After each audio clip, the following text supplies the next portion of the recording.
Alright guys, we are back today with a new car update. Probably the last new car update for a while. If I had $1 for every time I said that, I'd probably have a lot more cars. But, long story short here, sold the Escape and I bought this. The Escape had its fair share of issues, and basically the car market is so good right now. I was able to sell the Escape and make quite a few grand off of it.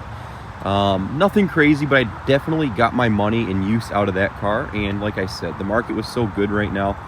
I couldn't see myself having that thing for another year. So I basically sold it now and bought this '09 Impala, sadly. So I say that just because I've had a few other cars that have been quite a bit nicer than this. But basically, if you guys have watched my videos, you'll hear me hint about that LeSabre I had, that 97 or 8 LeSabre I had.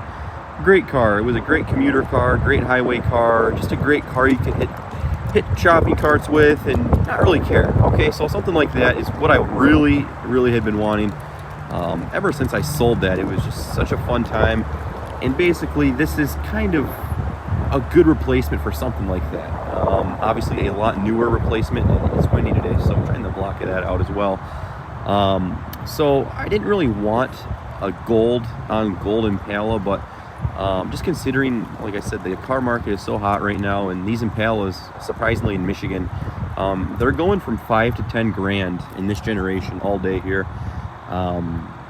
So anyways, I kind of landed on not exactly an Impala. It was going to be like an older Lexus ES or something, a crappy American car like this, something that would just kind of be reliable and just kind of go bullshit free as far as ownership goes.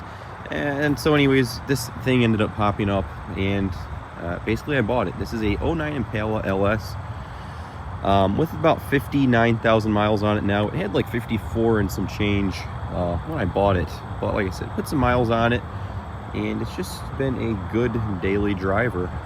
Not much to go over here. A few things have happened to it since I've owned it, and I've done a few upgrades here and there if you follow me on other platforms and such. But so this is an '09 Impala LS. So LS really kind of is a base model. So they come with hubcaps, no fog lights. You know, it's a base model, no moonroof or nothing crazy like that.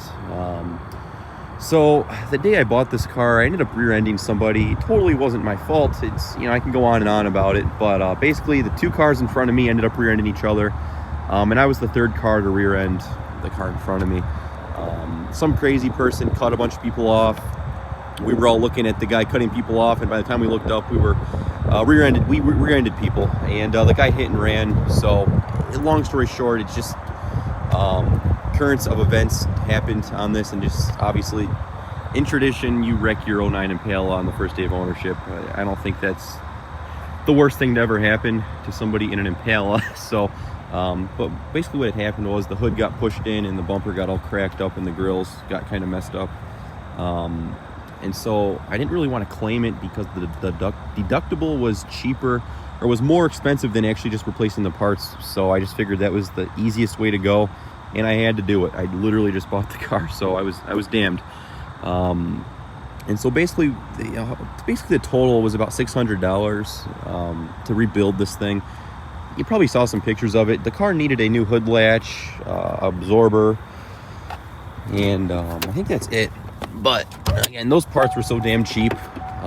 The guy I bought the car from, this is actually a rebuilt titled car anyhow, but now it's an actually rebuilt titled car. But I'll get to that in a second here. So the guy I bought the car from, he actually was able to order me a wholesale hood at wholesale cost, and they're both new, as you can see, and a new bumper. And I told him, since you were ordering me a bumper, order me one with fog lights, since I got to buy parts for it anyways. I went ahead and bought some fog lights for it. Obviously I had to buy this bezel right here, this lower grill, and I upgraded this grill to an SS grill, just kind of defer it from something, you know, just your regular Impala, though it's an Impala. So being an Impala, the parts are like some belly button lint and some loose change. So like I said, they have the paint done on the car, and to buy the parts, it was about $600. Paint is not cheap. So I actually had the car painted at Mako, just the front end. He had to blend the fenders, the bumper, and this hood. So that was about a $400 job right there. And I have to say, if I would have never told you it was a Mako job or repainted, you probably wouldn't be able to tell. So very impressed with the Mako job. So coming under here, this is kind of a used latch off a junkyard car. But yeah, so that's kind of that's the extent of the damage. Nothing up here got damaged or anything like that. It did look a lot worse than it actually was, so thankfully the car is as good as it's going to be. Looking under here is a 3.5 liter V6, about 200 horsepower or so. I don't know, it gets the job done, I guess. So it gets okay mileage, and as you can see, this wiring, this is the fog light wiring. I didn't go factory, just it's a big headache, so I just bought an aftermarket switch. There's the relay right there, and then I just kind of ran the wiring through the interior of the car. I even skipped on having this under the hood painted, just, there was no point. But I have to say, for a GM bankrupt era car, this is a hood strut. It's pretty cool. So yeah, there it is, guys. So pretty clean. That's another reason I bought this thing. The Carfax is pages and pages long on this car. Whoever owned it had every service done at the dealership, every fluid change, oil changes done like every 2,000 miles. This thing was just immaculately cared for before it got totaled out by the insurance company. So I'll go ahead and unlock it and show you the other side to where what basically totaled this car out. So I'm in typical fashion. I'm of course going to up badge the shit out of this thing. It's an LTZ now, and really you probably couldn't know the difference otherwise with the wheels and all that crap. But anyhow, this is what totaled the car out. The car got hit right here in the door, and it crumpled this door jamb up pretty good, though I think the dealer I bought it from tried to fix it. They put some screws and such here to kind of save it and, you know, just kind of tighten it up a little bit. But the car holds an alignment and it seals, and that's really all I cared about. And I paid way less than the Blue Book on these, so it is what it is. I could care less. And that's the reason I bought it. It's not even that bad of a hit. So whether I'm justifying the purchase or not, it is whatever. So some rust over here, a little bit of rust, not too bad. I could care less. It's a fucking Impala. So yeah, there's the rust there. Headlights, they actually made it through the crash, so I was able to save those. And they look brand new, really. I mean, they're so clear, and you know, they're actual GM headlights. So but yeah, just looking at it overall, it's a good looking white bread car. So I also got rid of the hubcaps. They needed new tires anyways, so I went on Marketplace and found these LTZ wheels. Impala wheels sell like crazy on Marketplace, so every time I found a set of decent wheels, they would be gone. So I jumped on these for about $150. They're not perfect, but they definitely look better than hubcaps, and they are 17s over the 16s, so they do handle a little bit better. So I had some new tires put on it, these Nan King tires, so those are new on the back. So yeah, they're a little pitted from the salt and whatnot, but what 15-year-old set of wheels is not. So again, they just look far better than the hubcaps. So there they are right there. I could probably touch that up if I really wanted to, but I'm not going to really worry about it. Just from a distance, it looks okay. So I also had the windows done at 5% or so, just to darken it up for daily driving. Just have OnStar and satellite radio.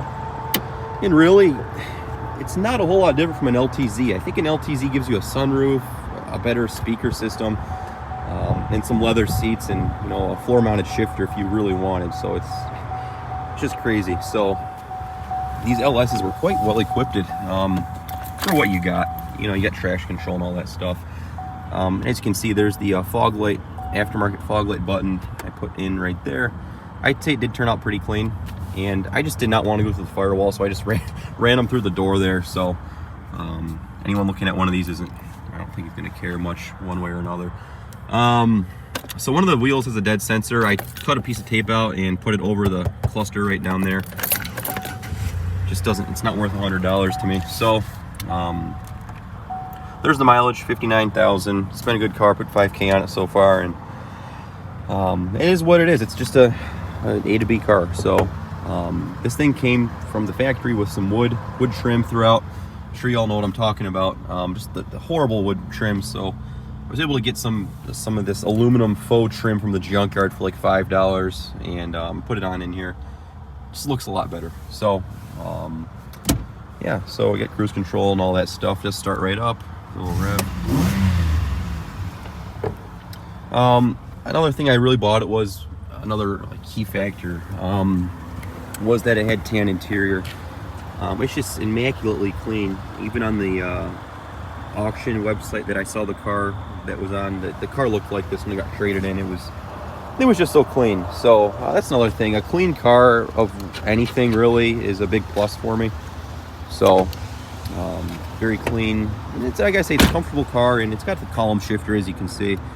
I'm just gonna enjoy it while I can. I can't see another car having those types of shifters. So so yeah, one other thing I had to do was put a new muffler on it in traditional GM fashion. Once they get about 10 years old or so, they sound pretty raspy and whatnot. So yeah, it's got a new muffler, and that's just it, guys. It's just, here it is. Nothing else is gonna really get done to it other than basic maintenance things. But just figured I'd show you the new car update. Nothing too special.